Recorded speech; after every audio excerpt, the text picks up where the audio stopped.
Prosecutors in the college admissions scandal this week releasing hundreds of documents challenging defense claims of actress Lori Loughlin and her husband Massimo Giannulli. They're accused of paying $500,000 to get their two daughters into USC. The couple says they thought they were making legitimate contributions to the school, but prosecutors say the documents prove otherwise. Let's bring in our legal panel. Misty Marris is a trial attorney. Vinoo is a criminal defense attorney and former prosecutor. Good to have you both with us this Saturday. So, Misty, what documents could Lori Loughlin and her husband Massimo Giannulli produce to refute the info in the prosecutor's document dump? Well, Arthel, it's really going to be based on a lot of these communications between Massimo, Lori, and Singer. Singer's the mastermind of this whole scheme.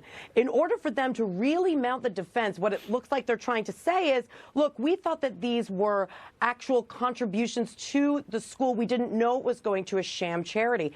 In order to do that, they're going to have to produce some sort of documentation, maybe from Singer, that leads them to believe that that's the case. But I will say, in this new filing, there's a couple of points that are very damaging. First, Massimo puts contributions in quotation marks. That's not going to be so good. And also, it looks like he may have shirked an actual legitimate way to get one of his daughters into the school by refusing a private tour and having the application flagged and instead going that route with Singer. So they do have a very difficult case, as from what we know right now, from a defense perspective. So, Vinoo, although there are emails on record that suggest otherwise, isn't Lori changing her defense from not knowing that she was being swept in this illegal current, but she's saying to now, don't hate the player, hate the game. We're not the only parents who make sizable contributions to get access to major and prestigious universities. Will this about-face work in her favor? Well, look, that's a good question, and there's a couple things with Lori that we need to talk about. But first things that everyone should understand is that this is really a civil matter. And what the government has done is criminalize a civil fraud between parents in these universities, and they're acting as the proxy. So this is a colossal waste of taxpayer dollar. The amount of money that the government is spending for a $500,000 on Lori Loughlin is insane, the amount of taxpayer dollar being spent. What they've done is criminalize the behavior that's just a fraud. Now, with Lori, there's an issue with her, is that she's using the same lawyers as her husband. The government has now produced 4 indictments. They have just filed their 4th superseding indictment a couple days ago. In it, nothing has changed as far as Lori's involvement. All they have is being CC'd on emails. So you're saying that Massimo is the one Massimo, the husband, is the one who's in big trouble more than Lori? Well, he's the one who's actually wiring things. He's the one having the conversations with people. She's at most CC'd. The most they have a recorded call. So you're telling me Lori Loughlin's going to get off the hook clean? I think she should, but the first thing she's got to do is hire a separate lawyer. The government actually did something correct here and tried to bring up a conflict.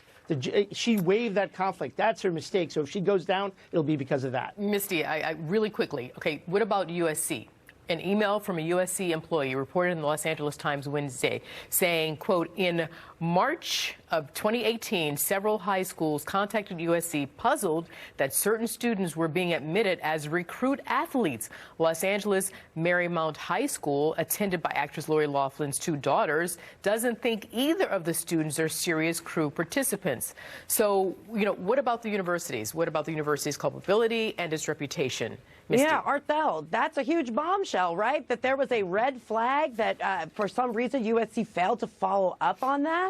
And now we're here with this huge college admission scandal. Look, I think that right now USC is definitely doing their due diligence. They have to go internal to identify whether anybody else knew about this scheme, knew about Singer, why they failed to act when, as you just said, Arthel, there was a very clear red flag that was right there that they could have actually perhaps squashed this entire situation.